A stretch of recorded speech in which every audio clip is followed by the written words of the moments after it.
A aula pública está de volta. Nesta última parte do programa, Nalu Faria responde às dúvidas do público presente no Bosque da Unesp em Bauru. Meu nome é Lídia, estou terminando jornalismo aqui. Eu queria perguntar assim, para a Nalu sobre a separação da política e religião aqui no Brasil. Se esse seria o ponto fundamental e se contribuiu alguma coisa ter a Dilma como presidente, ter uma mulher na presidência, ou se isso só foi um mito mesmo e a gente continua estagnado justamente por esse ser um entrave maior aqui no Brasil. Claro, essa questão de separar a política de religião é fundamental e faz parte desse debate do Estado laico. A ideia é que a política seja organizada por posições políticas, por correntes ideológicas.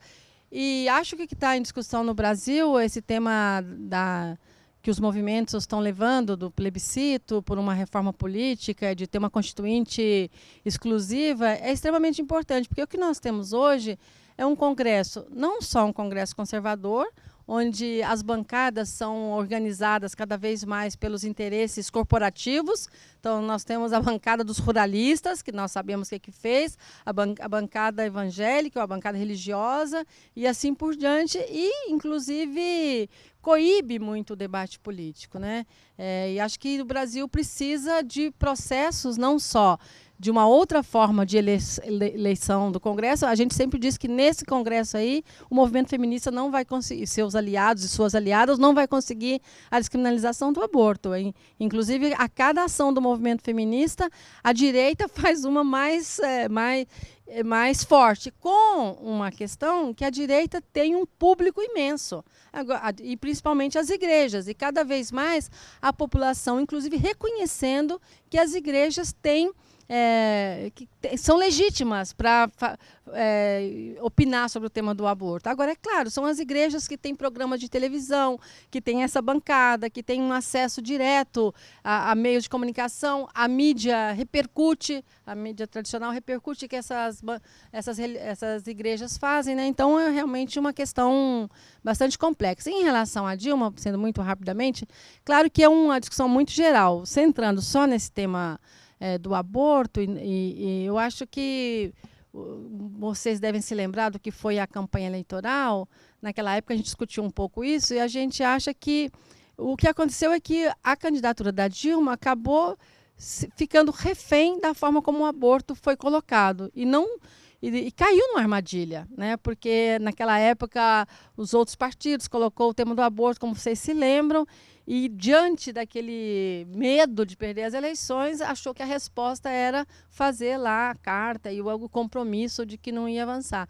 E as igrejas têm explorado muito isso. Por exemplo, uma coisa, aquele veto da Dilma, que eles queriam mudar, aquele projeto que vinha lá da Yara Bernardes, que era de prioridade às mulheres que sofriam violência no atendimento. Aquilo, se você olha o site das igrejas, eles dizem que a Dilma está rompendo com o acordo, que aquele projeto legalizou o aborto. Então, tem assim, uma cruzada moral e uma cruzada religiosa muito forte, e realmente o governo tem, do que eu entendo e do que a gente vê, a gente também está de fora, tem feito coisas mais no sentido da atenção, agora da atenção à saúde, em relação à questão da mortalidade materna, ampliar o serviço de aborto legal, agora com um grau de perseguição. Só para dar um exemplo, o Ministério da Saúde, há uns meses atrás, definiu algumas pessoas para ir conhecer a experiência do Uruguai, porque antes do Uruguai ter a legalização, eles trabalhavam com uma política de redução de danos. O que significava isso?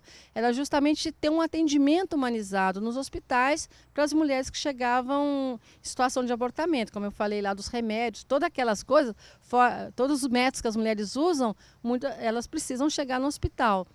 Só de o Ministério da Saúde definir que uma comissão ela conhecer esse trabalho, já apareceu um deputado querendo fiscalização, querendo saber o que estava fazendo. Então, realmente tem uma situação bastante complexa, e que eu acho que, mesmo que a Dilma tenha vontade pessoal de fazer diferente, ela está entrampada nesse cerco.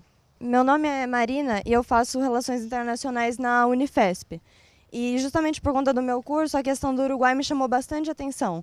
E, a princípio, quando ele apresentou o sistema lá, pareceu uma coisa bastante plausível, eu achei bem legal. E aí, tanto que me chamou bastante a atenção essa questão da posição enviesada dos médicos, assistentes sociais. Eu queria saber, não só sobre sua opinião, mas assim, algum outro sistema que talvez fosse mais efetivo para informar realmente as mulheres sobre o aborto. Nessa mesma pesquisa da Fundação Perseu Abramo e do SESC, e eu cito essa pesquisa porque ela é uma das mais abrangentes que a gente tem no Brasil, que ela é no território nacional, pega urbano e rural. A gente tem outras pesquisas, mas às vezes muito vinculadas só ao universo urbano. Inclusive, isso às vezes dá uma diferença de número. Lá mostra, inclusive, foi feito em 2001 e depois em 2010, que diminuiu o número de mulheres que falam que fez o aborto por decisão do homem. Tipo de 11% para 8%, né?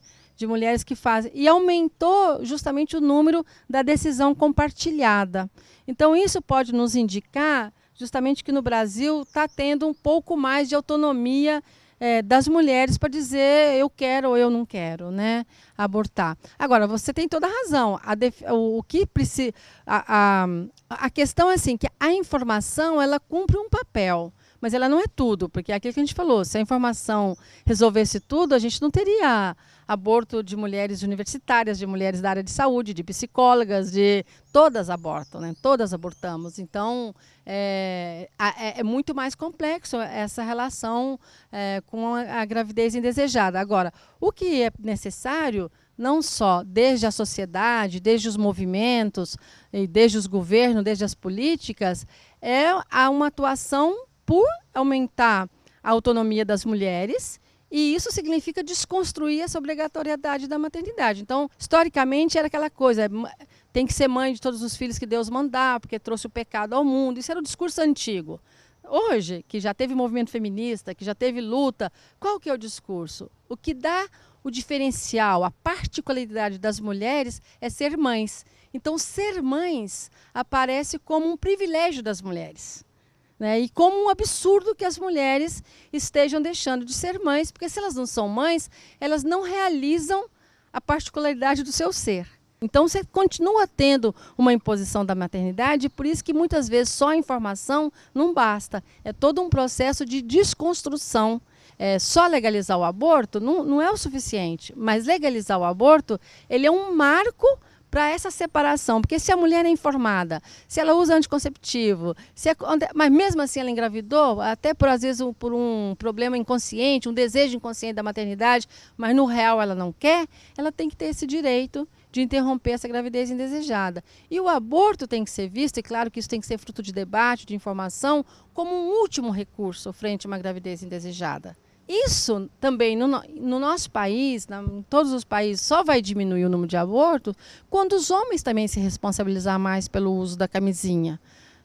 Porque o uso da pílula, que a gente sabe que traz um monte de problema para as mulheres de saúde, está provado que a pílula traz problema cardiovascular, aumenta o risco de câncer de mama, mas as mulheres e as jovens como vocês continuam usando pílula, continuam usando implantes hormonais, continuam usando métodos que também faz mal à saúde, que também coloca a saúde em risco e que é uma forma que limita a liberdade sexual e que coloca as mulheres, inclusive quanto mais jovem, nisso, num permanente dilema frente à sua sexualidade. As práticas sexuais ainda são muito ditadas pela norma masculina. E o desejo das mulheres e os riscos que as mulheres correm são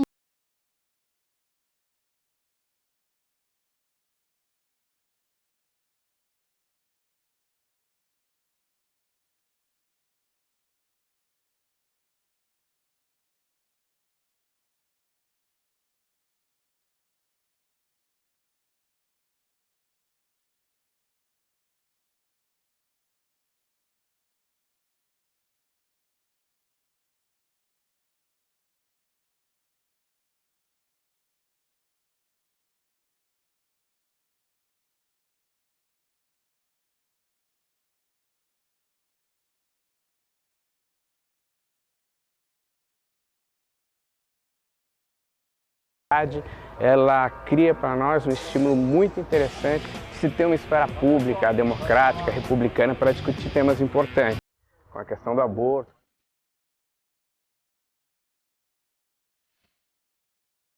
De acolher e atender as mulheres.